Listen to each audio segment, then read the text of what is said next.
Buenos días nuevamente a esta sesión ordinaria de los comités sectoriales de Benamérica, que nos reunimos periódicamente para revisar temas de extrema actualidad en el país y necesarios para el país, y después revisamos, en la parte que no grabamos, revisamos los adelantos de cada uno de nuestros sectores de trabajo. Para hoy tenemos un tema especialmente interesante.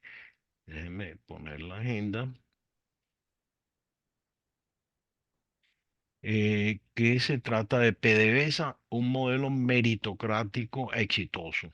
Lo van a presentar tres personas: Héctor Riqueses, Nelson Olmedillo y Jorge Cancoff. Ya ellos me mandaron la presentación. El objetivo, como siempre, son 30 minutos de ponencia y 30 minutos de preguntas y respuestas, porque es lo necesario para la alimentación de todos, el contacto en doble vía. Dicho eso, déjeme presentar. Entonces, Héctor Riqueses se desempeñó en el área de recursos humanos durante 42 años dentro de la industria petrolera y petroquímica, completando su carrera como miembro del directorio de Petróleos de Venezuela. Presidió la Asociación Nacional de Recursos Humanos y la Asociación Venezolana de Ejecutivos. Como asignación especial fue director del Instituto Venezolano de Petroquímica y IBP, presidente del Instituto Nacional de Capacitación Educativa INSE. Riqueza es economista de la Universidad de Duke.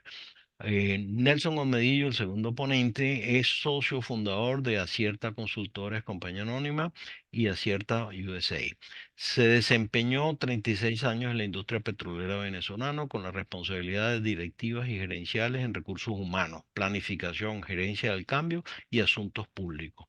Docente de la Universidad Católica por 25 años en la especialidad de recursos humanos. Olmedillo obtuvo un máster de ciencias, especialidad recursos humanos en la Universidad de Cornell. Y tercero, George Cancoff, socio fundador de Oil, Gas and Energy Development, con más de 50 años de experiencia en petróleo, gas y petroquímica. Se desempeñó como primer vicepresidente de PDVSA en tres juntas directivas de PDVSA, presidente de la junta directiva de CITCO. Como asignaciones especiales en la administración pública, fue presidente del Instituto Nacional de Puertos y del Instituto Venezolano de Seguros Sociales. Cancoff es ingeniero químico de la Universidad Central de Venezuela.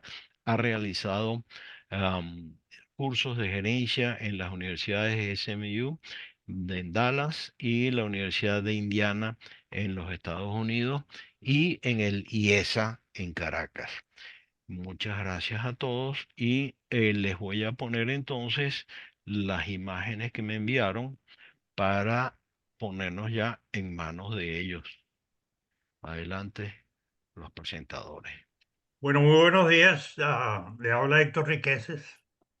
Quiero, en nombre de Nelson y de Jorge, y en el mío propio, agradecer a ese comité de coordinadores de Benamérica por la invitación que nos hacen para hacer una breve presentación del libro PDVSA, un modelo meritocrático exitoso, que acaba de ser publicado pues por Amazon. Al desaparecer la PDVSA azul en el año 2002, un gran cúmulo de experiencia documentada se quedó en los archivos de la empresa y es probable que ya no exista. Una parte importante de esa información se refiere a la gestión humana y principalmente pues al modelo meritocrático que estuvo activo en PDVSA por unos 50 años y que verdaderamente fue muy meritorio porque se justificó pues posteriormente que fueran reconocidas las bondades de ese sistema, no solamente dentro del país, sino más allá de nuestra frontera. Ah, la motivación que tuvimos para publicar el libro no es verdaderamente de naturaleza nostálgica, ni tampoco se propone regresar al pasado. Nuestro interés verdaderamente es rescatar y compartir valiosas experiencias en el campo de la gestión humana que pudieran ser muy útiles para la industria en general en la Nueva Venezuela. Nos motiva sobre todo la necesidad de invitar al país nacional a restablecer la cultura del mérito, de la ética en el trabajo, de la eficiencia, del esfuerzo, de la orientación a resultados crecientes y relevantes. Ah, es importante en este punto mencionar de que se trata pues de el libro lo que contiene es una descripción del modelo meritocrático. En ningún momento pretende hacer críticas o evaluación del modelo.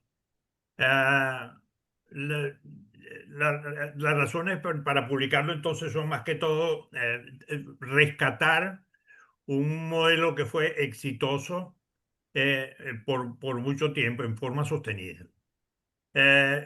Consideramos que es una oportunidad para hacer en estos 50 aniversario de Petróleo de Venezuela, hacer un homenaje pues con la presentación de este libro. Una segunda razón que nos motiva pues a la publicación es que fuimos muy pocos los que estuvimos directamente involucrados en la evolución del modelo, o sea, desde su creación hasta su administración. También pensamos que hay muchas experiencias que son replicables a nivel empresarial y como ya mencionábamos antes, son extensibles a nivel del país. Ah, la próxima lámina, por favor. Ah, hablemos un poquito de la evolución del modelo. El modelo verdaderamente, la semilla del modelo arrancan en los años 40. Y menciono esto porque es bien importante el hecho de que nace junto con el primer convenio, la primera contratación colectiva que se llevó a cabo durante ese periodo en los años 40. Concretamente en el año 2000, el primer contrato colectivo se firmó el 14 de junio de 1946. Ese primer contrato, las empresas reconocieron que la relación obrero-patronal no se limita al pago de un salario por la prestación de un servicio, sino que incluye muchos otros elementos que también tienden a motivar al trabajador a lograr resultados importantes. Esa primera contrato colectivo pues, verdaderamente fue la semilla que dio origen pues al modelo ya en su pleno desarrollo durante los siguientes 50 años. En los años 50, un segundo incidente sobre el modelo se refiere pues al hecho de que empieza a hablar los líderes políticos empiezan a hablar en el país de la importancia de que la nación participe más en la administración de la industria petrolera y la industria como respuesta inicia el desarrollo ejecutivo y el desarrollo de personal y empiezan los programas de desarrollo ejecutivo. Pero posteriormente, sobre todo en el año 76, con la nacionalización, verdaderamente toma cuerpo el modelo meritocrático de la industria petrolera. Y toma cuerpo porque en la situación política de ese tiempo verdaderamente le imponen a los políticos la necesidad de tener una visión de la industria petrolera sumamente audaz y le imponen una visión exigente a la industria petrolera. Los administradores en ese momento, concretamente la junta directiva o el directorio de la recién creada Petróleo de Venezuela recoge el guante y plantea que para cumplir con esa exigente visión es importante tener pues una misión, una estrategia que se cuente pues con los suficientes recursos que se necesitan para cumplir con esa visión. Y ahí se plantea pues entonces el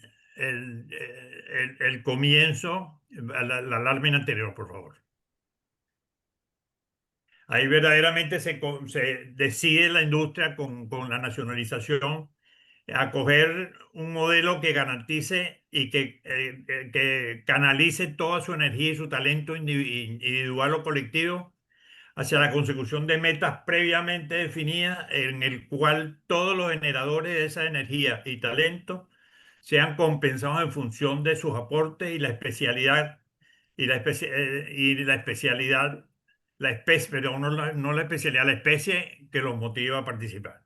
Este en sí verdaderamente es la definición del modelo meritocrático de la industria petrolera venezolana, muy específicamente. Pero en el año 76 se decide tomar este rumbo pues, en materia de la gestión humana. Próxima lámina.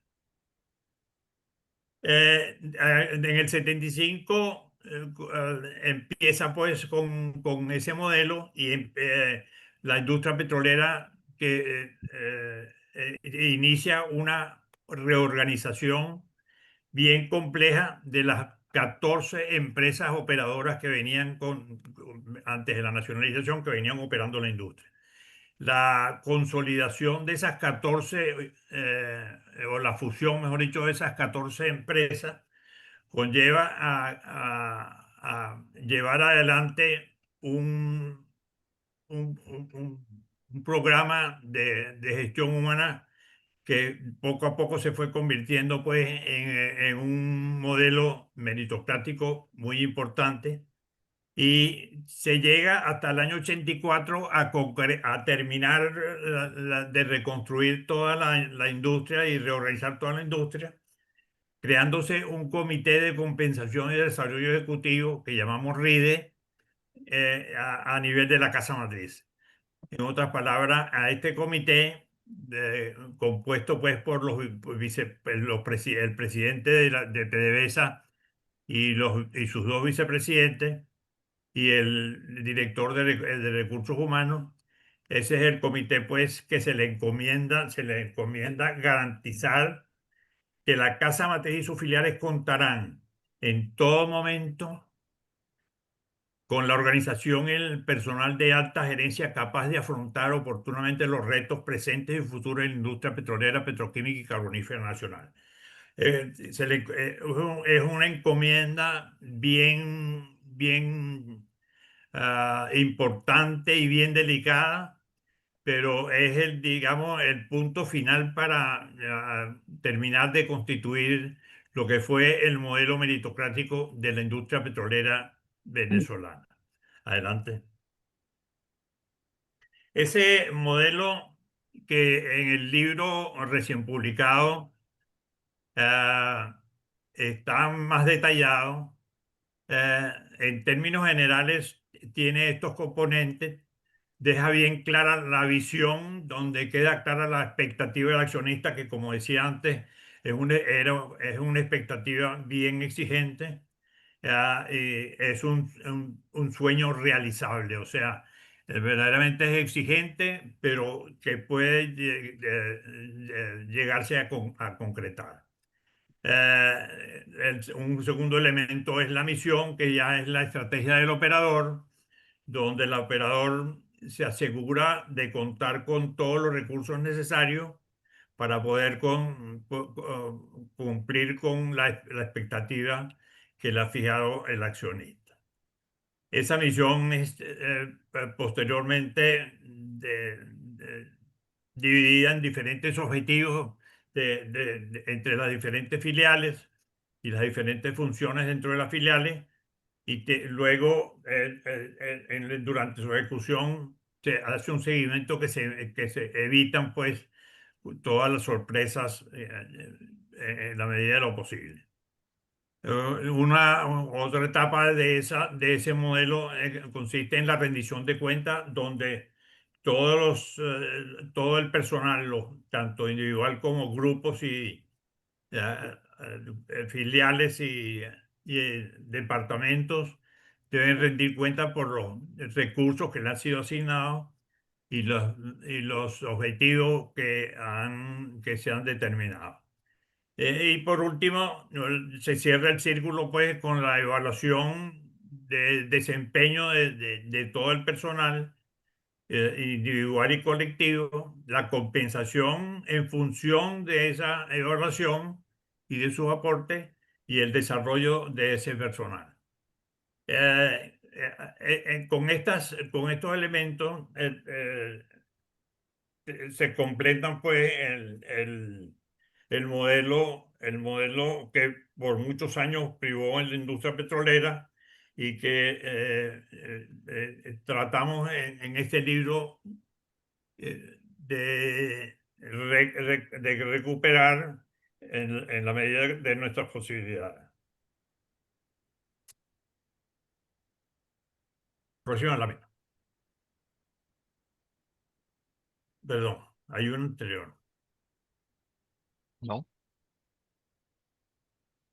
Bueno, la consolidación del modelo, como dije antes, terminó con la constitución del Comité de Remuneración y Desarrollo Ejecutivo a nivel de Petróleo de Venezuela y se conformó pues un sistema de comités de remuneración y desarrollo ejecutivo donde en cada filial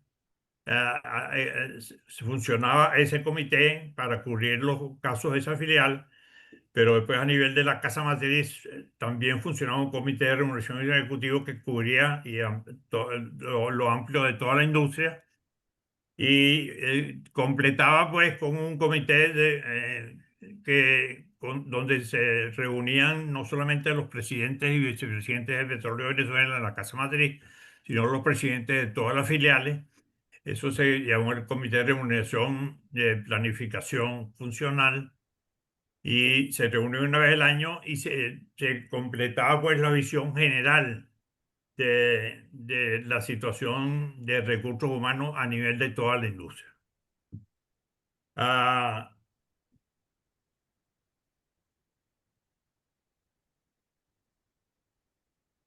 yo quisiera ya con esto, pues, con este basamento general, pasarle la palabra a Nelson para que continúe con la exposición. Gracias.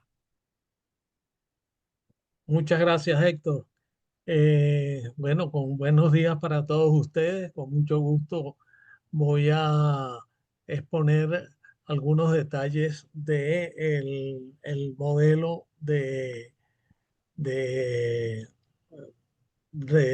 la jerarquización y de la ejecución de los recursos humanos en el nivel de RIDE, ¿no?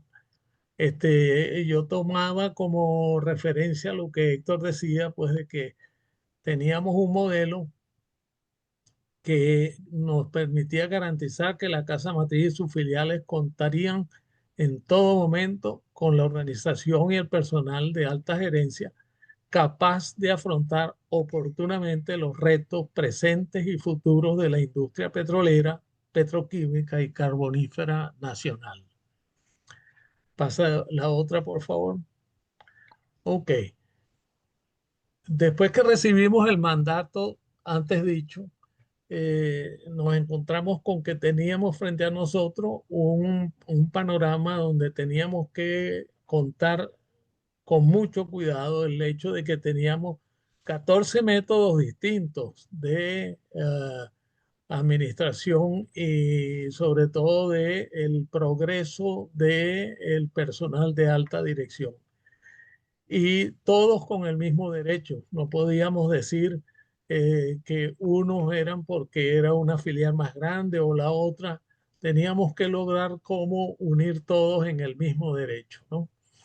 De tal manera que se requería un método conciliador que ha sido pues una característica muy importante dentro de todo esto.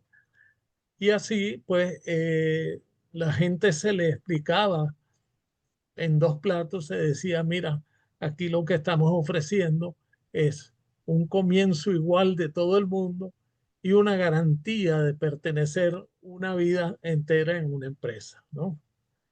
Entonces, a raíz de la aprobación de el objetivo anterior, se inició un proyecto en el cual se constituyeron en las gerencias de RIDE en todas las filiales y en Petróleos de Venezuela básicamente. De allí, sobre todo, me complace mucho ver a Eduardo Betancur allí porque trabajó con nosotros en esto. Las reuniones de planificación funcional fueron, yo diría, el gran elemento aglutinador, porque como dijo Héctor, pues reunía anualmente a los coordinadores y a los presidentes de las filiales. Y sobre todo, el hecho de que se hiciese un seguimiento anual estricto de lo acordado era un elemento muy positivo. Bueno, cada filial entonces administraría su equipo adentro, digamos, su equipo de personas que venían subiendo, ¿no? Y siempre con la autoridad superior de la RPF de Petróleos de Venezuela. Eh, Indudablemente que esto no se podía hacer sin un fuerte refuerzo de programas de formación, ¿no? Y un respaldo del programa salarial que podemos verlo un poco más adelante. La otra, ok. En función de lo anterior, yo voy a describir, digamos, algunos elementos básicos. Por supuesto, aquí quiero mencionar pues que no es fácil describir todo esto en esta ocasión, pero vamos a basarnos en estas ideas. Como dijo Héctor, había que evaluar los cargos e incluir a todas las nóminas, ¿no? Eso fue un esfuerzo bastante importante, ¿no? Y se comenzaba desde la base y se proyectaba al equipo ejecutivo de PDVSA, es decir, desde las más tempranas ocasiones ya se identificaban quienes tenían el potencial y se les hacía seguimiento, ¿no? Y también algo muy importante es que se tomaba como referencia el mercado venezolano y nos ubicábamos en el mercado venezolano, ¿no? Ya sabemos pues que la industria petrolera mundialmente tenía reconocimientos salariales mucho más amplios, pero la verdad es que estábamos en Venezuela y debíamos ubicarnos en el mercado, ¿no? Y toda la remuneración obtuvo su aprobación en PDVSA y fue revisada en todos los niveles, incluyendo al ministro de Energía y Minas como el representante del accionista. Adelante. Ok, en cuanto al desarrollo del sistema, podríamos dividirlo en tres partes: la creación, la implantación y el control de mismo, ¿no? La creación fue producto de un análisis profundo de otros sistemas mundiales y domésticos, reduciendo todos los sistemas a uno solo. Es decir, allí viajamos a unos 4 países donde recogimos toda la experiencia que ya venían dando en las petroleras mundiales y tratamos de implementarlo entre nosotros. El segundo punto es que, como lo dije anteriormente, la implantación como tal del sistema se concretó por la vía de las RPF en toda PDVSA. Y el control implicó la creación de la unidad específica de RIDE en todas las filiales, incluyendo a PDVSA, con conexión activa de toda la industria. Muy bien, aquí no nos vamos a detallar en detalles, pero hemos incluido ahí tres nombres que se mencionan en el libro nuestro y son ejemplos de cómo ellos hicieron su carrera dentro de la industria. Pedro Pérez era un ingeniero egresado de la industria, surgió por la vía de su especialidad y luego fue expuesto a otras visiones dentro de la empresa y se llevaba el seguimiento de Pedro Pérez desde temprano con la idea de que se identificó tempranamente como un candidato a altas posiciones, ¿no? Luis Fernández, por otro lado, era un joven que empezó con un background de economista y, y allí se mantuvo, digo, de ingeniero de petróleo, y ahí se mantuvo porque él prefería andar dentro de la industria en lo que se llamaba la carrera técnica, ¿no?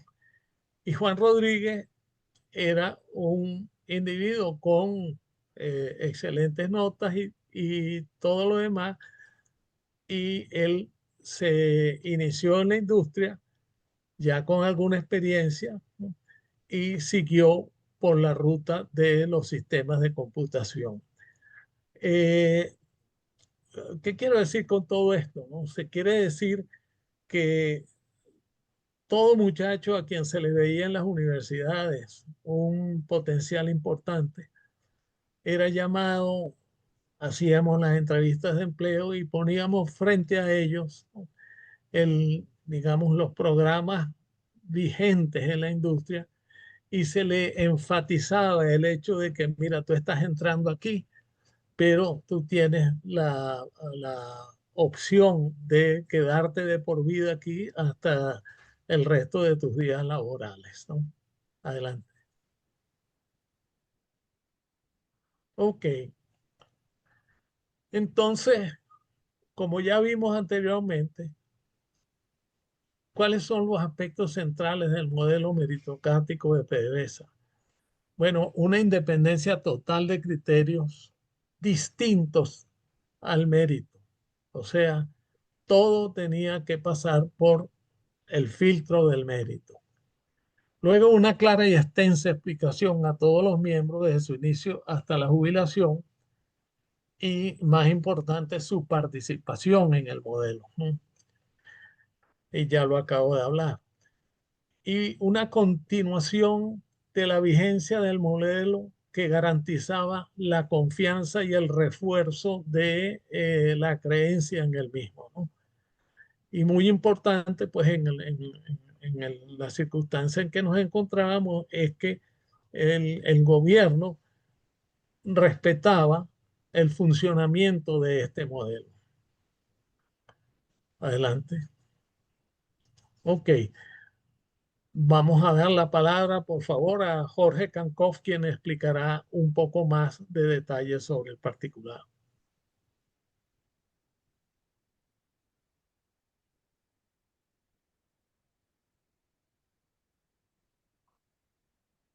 Jorge, ¿aló?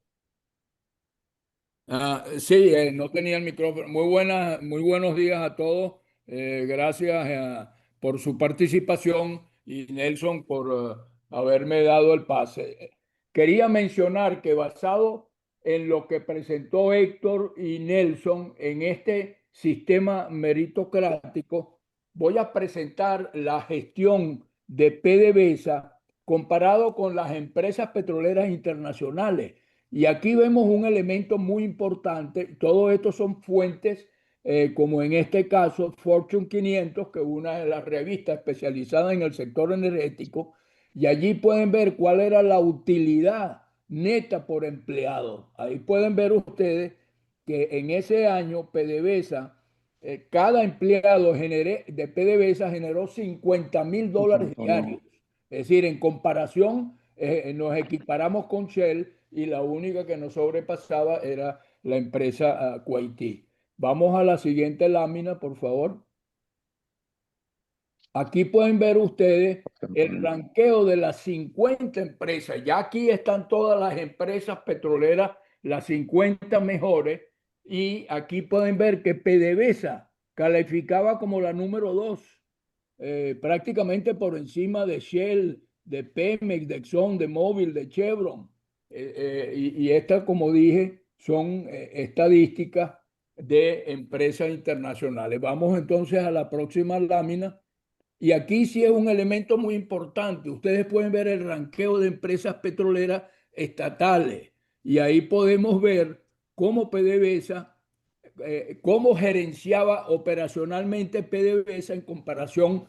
Esto sí lo hicimos con empresas que son manejadas por el Estado. Ahí pueden ver ustedes la empresa Coitiza, Aramco, Petrobras, y pueden ver que PDVSA estaba muy por encima en gerenciadas operacionalmente, y en la siguiente tabla está cómo PDVSA estaba gerenciada financieramente. De nuevo, siempre fuimos la primera, y aquí en comparación con las otras empresas estatales. Vamos a la siguiente entonces ahora. Vamos a hablar muy rápidamente sobre la noche de los coroneles, por qué esto afectó la meritocracia. Hay un hecho que es muy importante. El presidente de la República es el que decide nombrar la junta directiva. Y nadie, la meritocracia, nosotros nunca nos metimos porque eso era una opción, no una opción, sino una decisión del presidente de la República. Tuvimos muchos presidentes que no eran de PDVSA, empezando por el número uno, el brillante general Rafael Alfonso Rabar. Después tuvimos a Andrés Sosa Pietri. Después también estuvo Gustavo Rosen, que por cierto Gustavo Rosen es el que escribe el prólogo en nuestro libro. Quisimos usar a alguien que no tuviese toda su trayectoria en la industria petrolera, y por eso escogimos Gustavo Rosen. Por supuesto, después vino Guaycaipuro Lameda, Gastón Parra, Lee Rodríguez, y nosotros en PDVSA nunca cuestionamos la decisión de la junta directiva, solo que cuando se rompió la meritocracia, en el caso de Gastón Parra, allí casi le costó la presidencia a Chávez. Entonces quería mencionar eso como elemento importante. Pero ¿qué pasó en la noche de los coroneles? Es que internamente dentro de la industria, el presidente de PDVSA y los dos vicepresidentes eran vicepresidentes de las filiales. No eran ninguno de los presidentes del Lago, Corpo y Mara fueron tomados en cuenta para el nombramiento. Eso para muchos de nosotros consideramos que fue una violación de la meritocracia, pero la aceptamos y la industria siguió funcionando y dando sus resultados. El otro elemento importante ahí es la eliminación de las filiales. ¿Por qué? Porque las filiales competían entre ellas.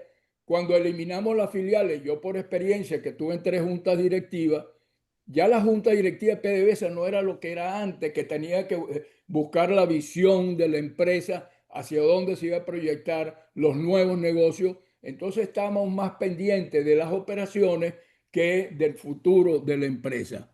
Y ahora sí, ya para cerrar, voy a hablar de las últimas juntas directivas. Solamente me voy a referir a la de Guaycaipuro Alameda, la de Gastón Parra y la de Alí Rodríguez, de las cuales fui el primer vicepresidente en ella.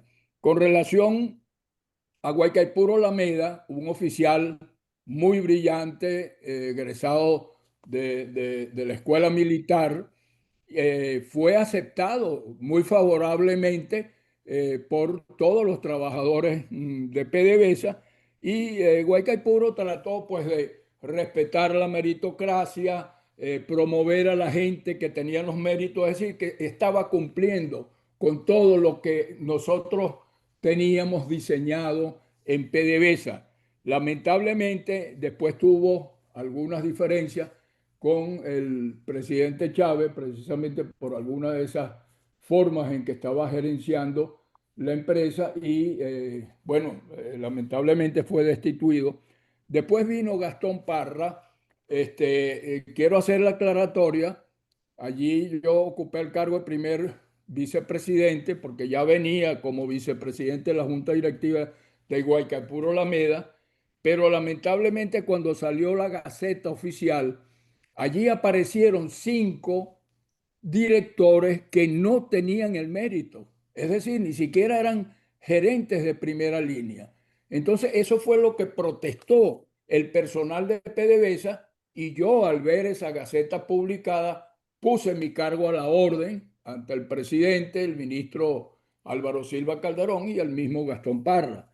porque también consideré que estaban violando la meritocracia y así fue. De manera que ustedes pueden ver allí que la violación de la meritocracia casi le cuesta el puesto al presidente Chávez. La historia ustedes la saben, no las voy a contar. Pero todo eso ocurrió con la famosa marcha que había salido de Chuao, que finalmente terminó en Miraflores. Cosa que mucha gente no sabe. Chávez le había pedido la renuncia a la junta directiva, le dijo Gastón Parra, pídale a los directores que renuncien, pero nunca llegó a decirlo públicamente. Bueno, la última junta directiva meritocrática fue con Ali Rodríguez. Allí nosotros le exigimos, antes de aceptar el cargo, a Chávez que, bueno, que nos permitiera, primero que reincorporara a las personas que votó con el pito y que nos dejara manejar la industria petrolera, lo cual él cumplió hasta noviembre del año 2002, donde ya nos solicitó que incorporáramos gente que no tenía el mérito en cargos directivos.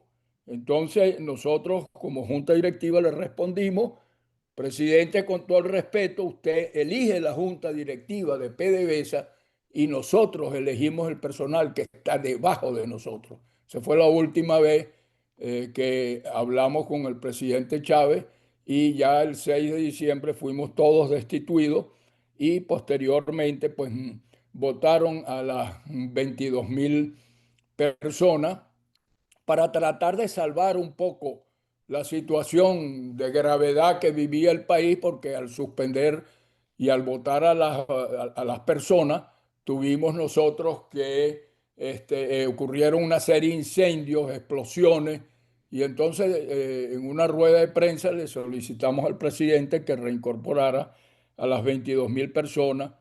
Bueno, lamentablemente no se hizo. Esa es la triste historia de lo que pasó en diciembre del 2002. Bueno, vamos a la próxima lámina, y para el cierre quiero dejar a Héctor Riquieses, quien va a cerrar la presentación. Gracias, Jorge. Muy brevemente, quería dejar esta última parte para mencionar que esos resultados operacionales que vimos antes, logrados por la industria petrolera venezolana durante más de 25 años, funcionando conforme a un modelo meritocrático de gestión humana, demuestran que el modelo es capaz de contrarrestar satisfactoriamente algunas características negativas de la cultura nacional, las cuales están bien destacadas por trabajos profundos que han hecho científicos como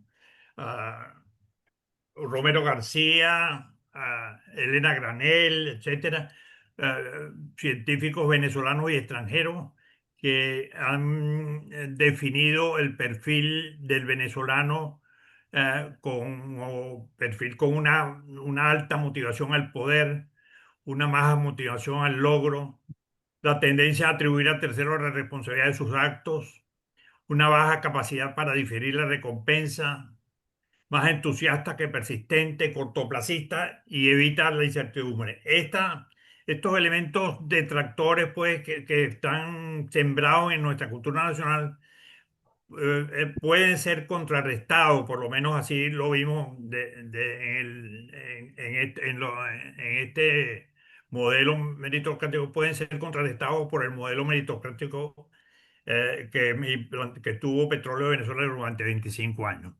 Es más, hubo comprobaciones de que el modelo transferido a otras empresas del Estado e institutos del Estado puede funcionar y lograr resultados positivos.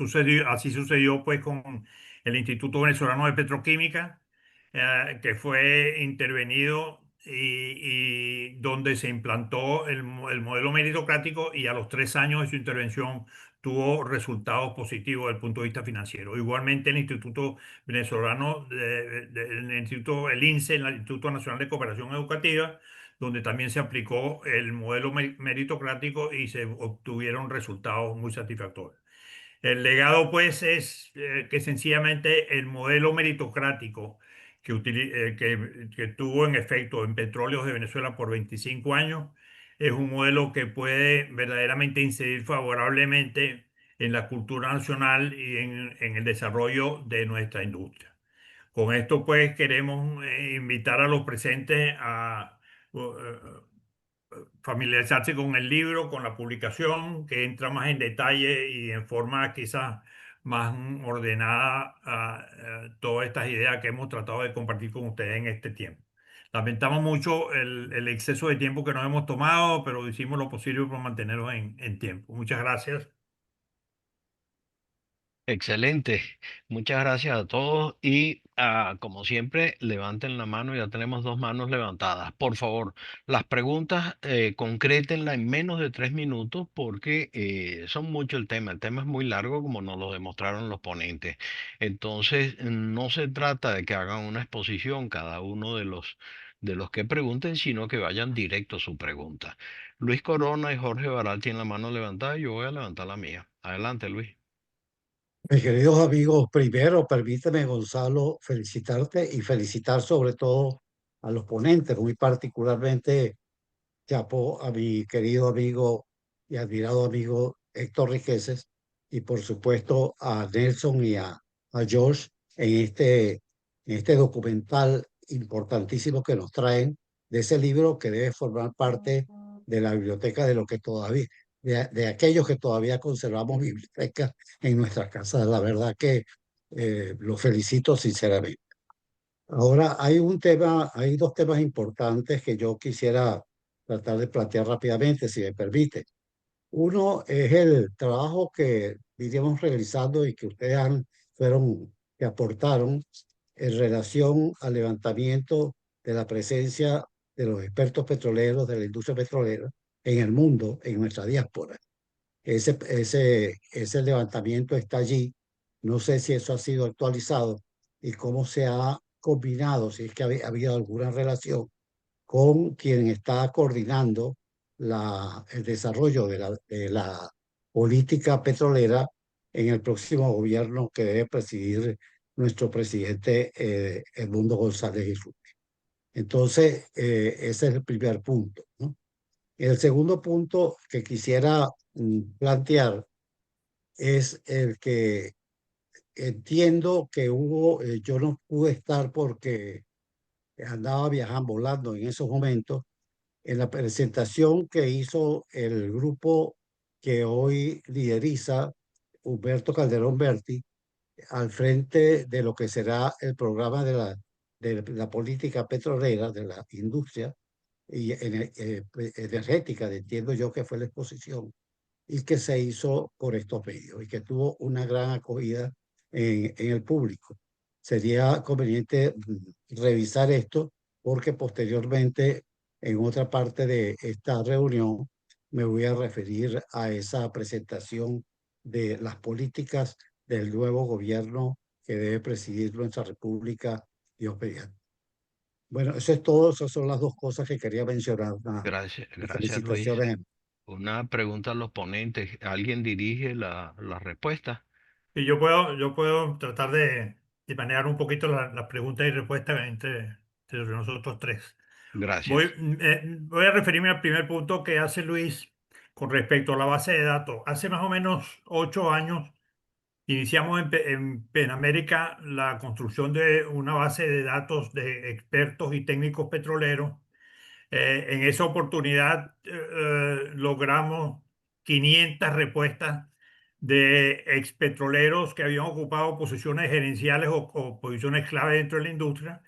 Nos mandaron su currículum, tenemos esos 500 currículum de la base de datos y también la disposición escrita de la gran mayoría, yo diría el 90% de estos 500, dispuestos a considerar una oferta de trabajo temporal en el momento que haya un cambio político en Venezuela.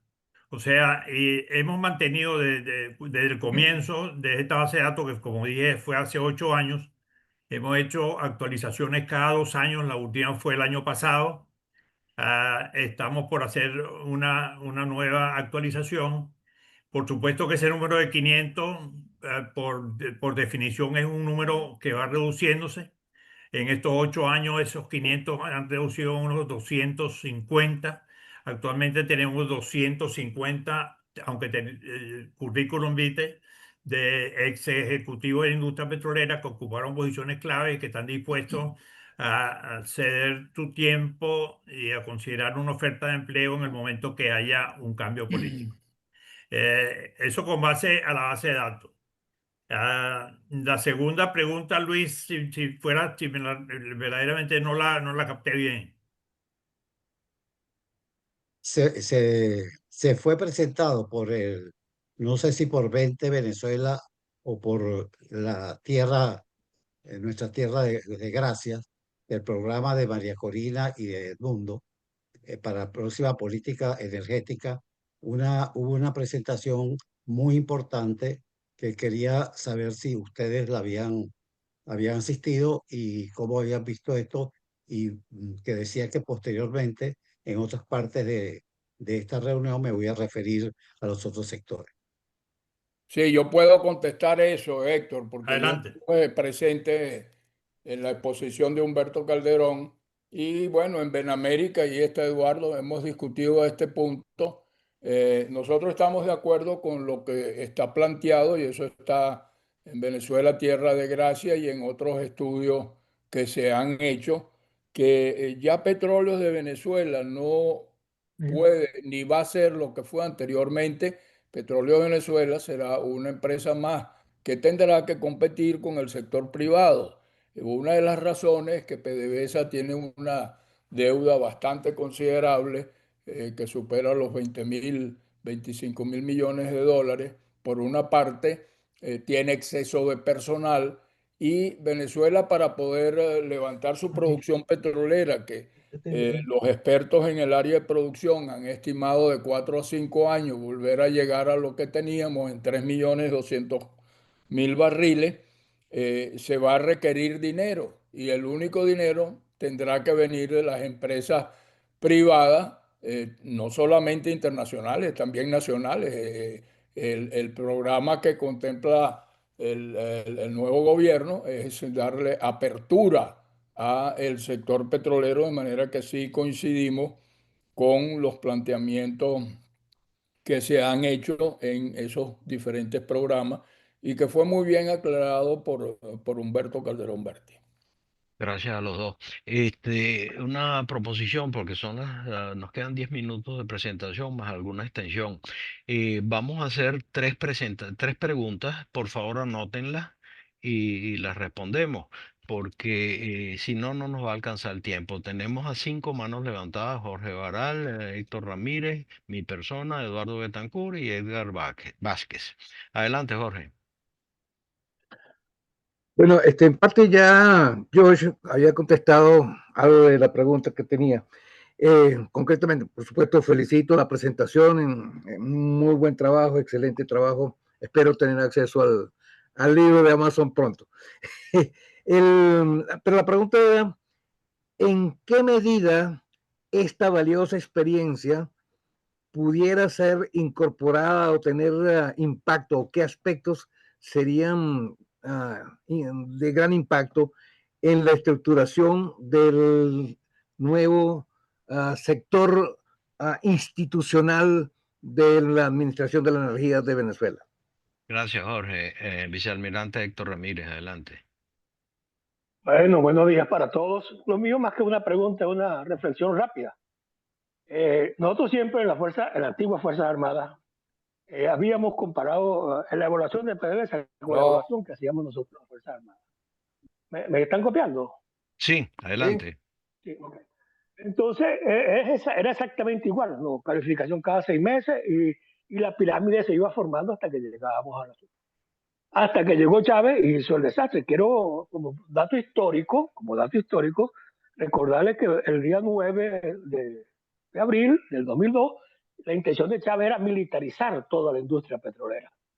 La idea era ponerle a cada uno de los altos ejecutivos de PDVSA, ponerle una militar sombra. Y es tanto así que se dio la orden. Inclusive yo le dije a Jorge, a mí me habían designado en ese momento como vicepresidente la sombra de Jorge Cancoff, por cierto. Como el jefe de Estado Mayor Conjunto iba a ser la sombra del, del presidente, del Gascón. Pero lo que más me preocupó fue que nos reunieron en un auditorio y vino la junta directiva. Ahí habíamos más o menos unos 40 oficiales, generales, almirantes y coroneles, todos con otras profesiones. Y vino una junta directiva y nos hizo una exposición de 20 minutos y ellos juraban que con 20 minutos nosotros íbamos a estar listos para dirigir la empresa petrolera. A tal punto que dijeron, hagan preguntas y ningún oficial hizo ninguna pregunta. Todos nos quedamos callados, porque nos parecía una gran estupidez. Esto lo cuento simplemente para, aprovechando este auditorio, que están todos los ex PDVSA, para que tengan un poquito de historia. Y el 11 de abril, 2 días después, yo me estaba pronunciando contra Chávez. Gracias. Gracias, Héctor. Mi pregunta es sobre la percepción de los venezolanos con el éxito de PDVSA. PDVSA tuvo un éxito fenomenal y fue una empresa de categoría mundial, pero Venezuela era un país pequeño y había muchas empresas pequeñas que en alguna forma querían competir o querían participar dentro de las subcontrataciones de PDVSA, pero ya eso la misma PDVSA tenía asignadas esas subcontrataciones. Entonces la percepción era un poco del venezolano que no estaba dentro de esa esfera de influencia, veían a PDVSA como un King Kong. Y era una preocupación. Mi pregunta es, ¿cómo hacían ustedes para seguir dentro de ese país que pedía más participación o que pedía menos diferencia? Adelante, Héctor. Ok, tenemos dos preguntas planteadas. Una la que hace Luis, que es con respecto al impacto que podría tener esto sobre el resto de la sociedad.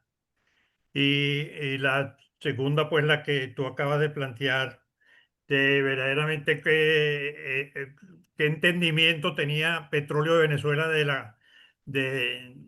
la comunidad y la reacción de la comunidad hacia ese monstruo que era Petróleo de Venezuela. Yo quisiera mencionar algo que recuerdo de este segundo elemento.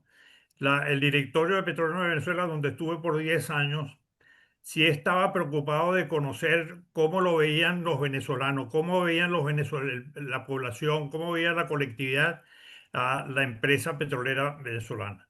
Y en aquella oportunidad inclusive se contrataba personas de empresas privadas que nos dieran su versión después de haber hecho pues cierta recolección de información dentro del pueblo venezolano. Recuerdo claramente en una de las presentaciones, y esto se repetía, ¿verdad? Una de las presentaciones que nos hicieran gente contratada para que nos dijeran cómo nos veían la comunidad venezolana. Y una de las cosas impactantes que recuerdo que era que decía de que para el venezolano lo extranjero, perdón, para el venezolano la eficiencia es extranjera. O sea que eso era algo que teníamos nosotros que verdaderamente digerir en una forma muy dificultosa. Pero verdaderamente sabíamos que nos estaban viendo como extranjeros por el hecho de ser eficientes. Y la otra cosa era que nos acusaban, estos observadores externos, pues, nos acusaban de que PDVSA no sabía administrar el éxito. La verdad es que hubo siempre una preocupación por no estar en conexión con la población venezolana y no comunicarle, faltaba comunicación hacia afuera, pero es que se sentía que había la predisposición por parte por la población venezolana de no querer entender verdaderamente la industria petrolera. Esos son algunas cosas que recuerdo pues de esa medición del ambiente externo y cómo las cosas afectaban a Petróleo de Venezuela. Con respecto a lo que menciona Luis, y voy a pedirle a mis compañeros de edición que me ayuden en esta respuesta, pero sí creo que definitivamente puede haber un impacto si se entiende bien cuál fue el éxito que tuvo el modelo meritocrático en petróleo en Venezuela y el hecho último al que yo me referí, de que definitivamente sí se puede trasladar ese modelo a otras empresas, como se comprobó con el Instituto Venezolano de Petroquímica, empresa que había bajo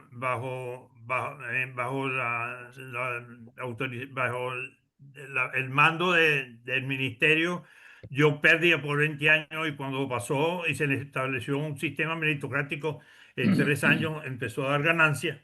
Definitivamente sí hay formas de que esto tenga un impacto en otras empresas, no solamente el gobierno, empresas privadas venezolanas. No sé si Jorge o Nelson quisieran completar algo de estas observaciones que yo hice. Sí, Sí, yo, yo quiero agregar algo que es muy importante, Héctor, a lo que tú mencionaste. En un principio, es verdad, PDVSA quizás tuvo un poco, yo no diría de descuido, sino nosotros nos concentramos tanto en nuestro trabajo que en realidad nuestra imagen hacia afuera no era bien vista, aun cuando PDVSA siguió con una serie de programas de ayuda, sobre todo en las comunidades donde teníamos nuestras operaciones.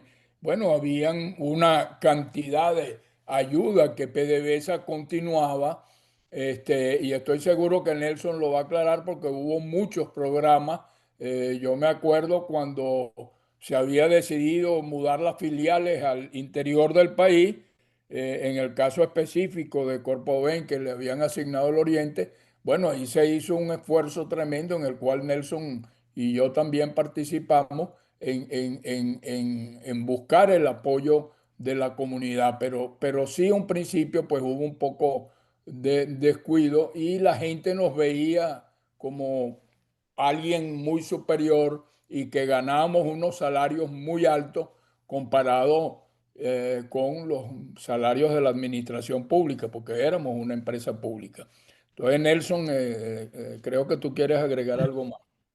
sí, yo quería referirme al hecho de que, digamos, este libro recoge un evento, pues un modelo que funcionó y dejó de funcionar. Pero, pero a la vez estamos conscientes totalmente de que en el ámbito del recurso humano, estas cosas también se mueven, ¿no? Y por eso yo creo que es bien interesante observar en el preámbulo del libro algunos aspectos de lo que refirió eh, nuestro amigo, eh, ya se me escapa el nombre, pero bueno. Y Luis, Jorge. no, no, este, no importa, después lo agarramos. No, señor. Y finalmente, por estos días, nosotros hacemos un cierre en el libro de que, digamos, esto es un esfuerzo que tiende más bien a ser académico y que pudiera aplicarse en otras situaciones, ¿no? Pero evidentemente hay que tomar en cuenta todo el adelanto que ha habido en la gerencia mundial, de tal manera que esto está allí para compararlo con ello y adaptarlo a la situación actual. Gracias. Está Eduardo Betancur, había otro con la mano levantada, pero lo bajó. Y bueno, levantó la mano Sajía, Jorge Sajía. Entonces, Eduardo y Jorge, adelante, Eduardo. Bueno, mira, Nelson me adivinó el pensamiento porque me iba a referir a eso. La propuesta que yo les haría es la siguiente. Uno, este es un modelo extrapolable para todas las circunstancias, pero es un modelo que hay que actualizar. Ahorita vivimos con otros tipos de organizaciones, cambian las circunstancias muy rápidamente y hay que incorporar tecnología como la inteligencia artificial y todas estas cosas.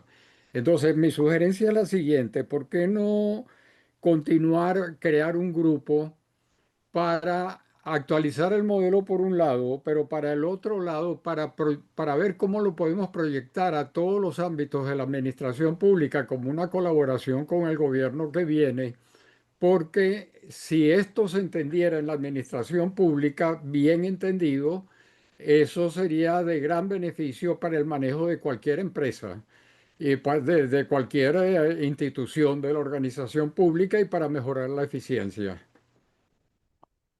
Jorge Sajía.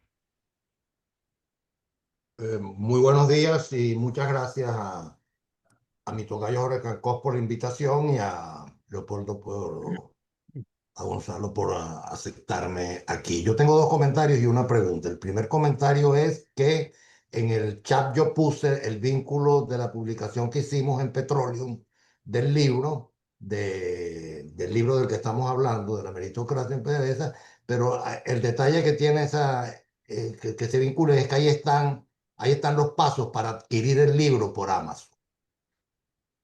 El segundo comentario, cuando dicen que Petróleos de Venezuela era la segunda empresa petrolera mundial, yo siempre he sostenido que es la primera, basado en un estudio que en el 2002 publicó Marcela Ibarra Gallego en la revista Visión Estratégica de la región marina sureste de Pemex, en donde comparaba a la región marina sureste de Pemex con Pemex y con unas 10 empresas nacionales e internacionales. Y PDVSA, yo he mencionado mucho ese artículo. PDVSA es, pero las cifras de PDVSA son exageradamente superiores a las de cualquier otra empresa, ¿no? Ahí están, ahí es muy largo ponerme a reconsiderar eso, pues, ¿no?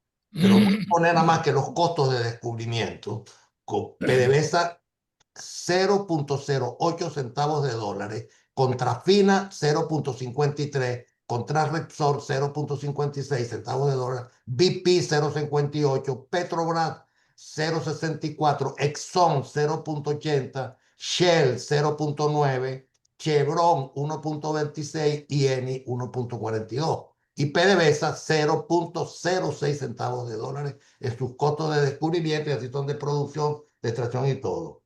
Y la pregunta que quiero hacer es, tú hablaste George, hablaste del ministro de Energía y Minas que fue equiparado, o alguien habló, a los sueldos de la industria petrolera.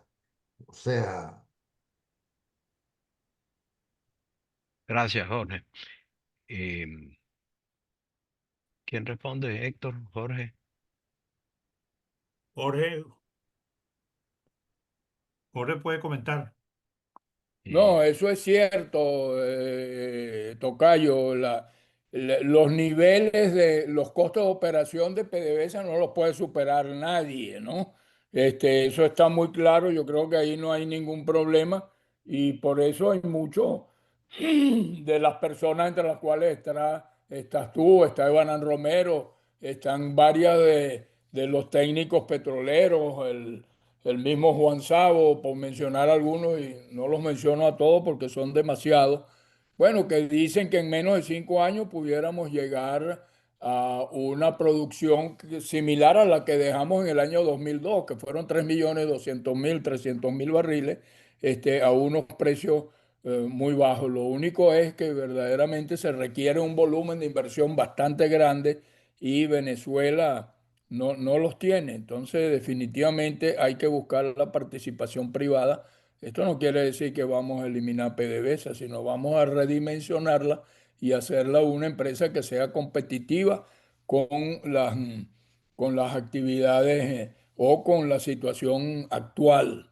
De manera que eso es cierto. Con respecto a lo de los sueldos del ministro de Energía y Minas, el presidente de Petróleo, quizás Héctor sí tiene ahí una información que la vivió, ¿no?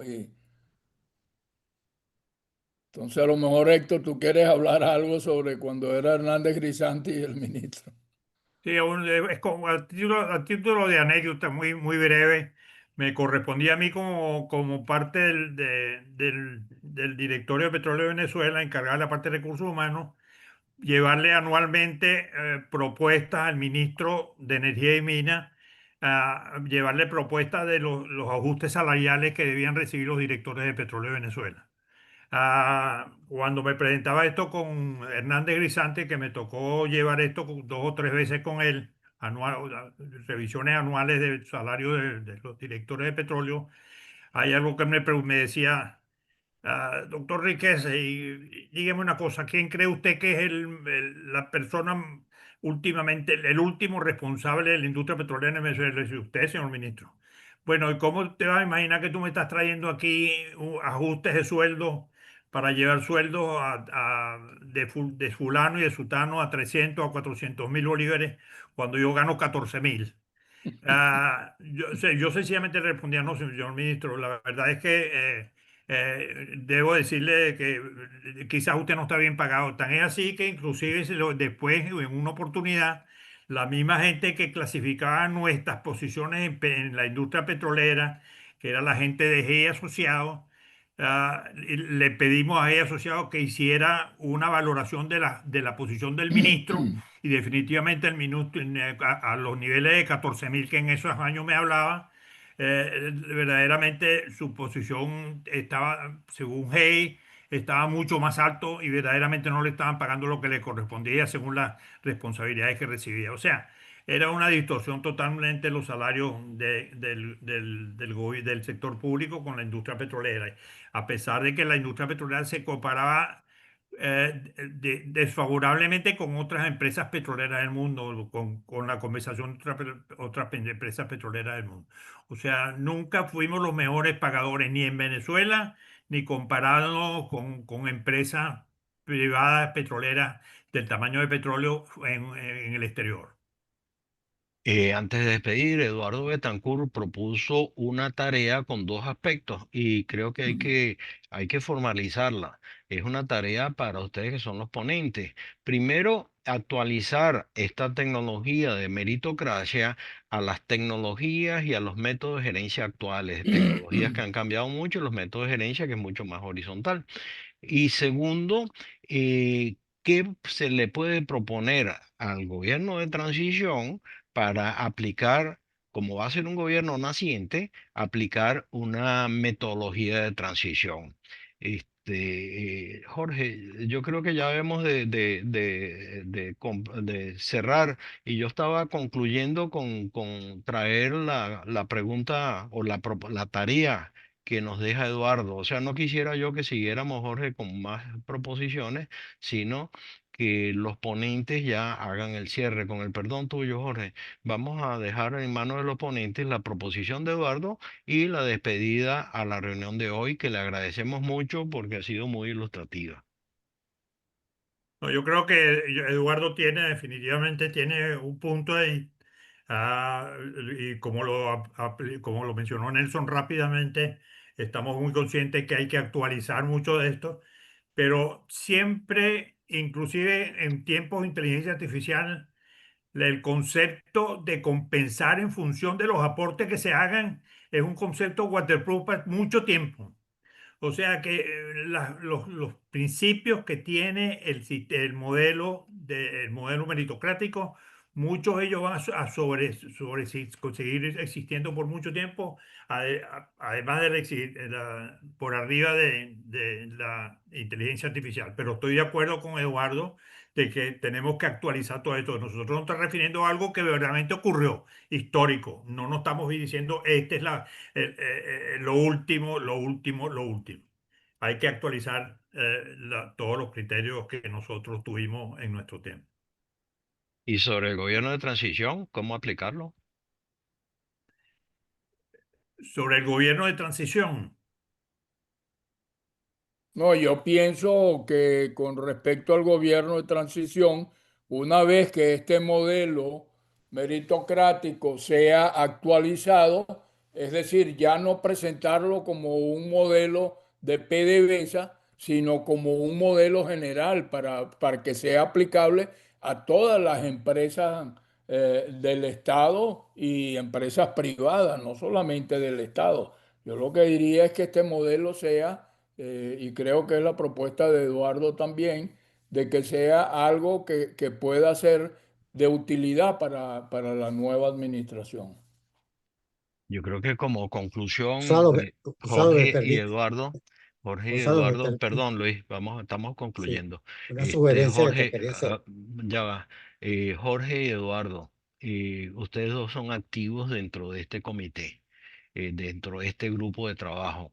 Les pido que ustedes dos tomen la bandera que les soltó el mismo Eduardo.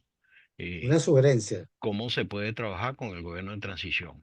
Adelante, Luis. una sugerencia muy Cortico, breve. Yo cortico. creo, sí, muy corto.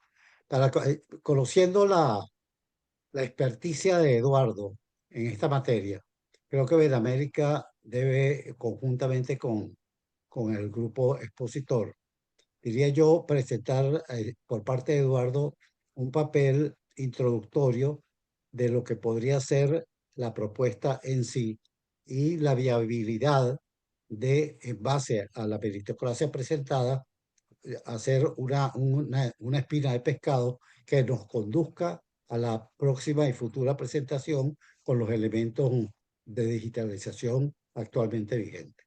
Eso es una sugerencia para Eduardo y, por cierto, reconocerle a Eduardo el estupendo trabajo que ha hecho al frente de este comité, que ha sido un modelo para todos los demás comités que han participado en Benemérita.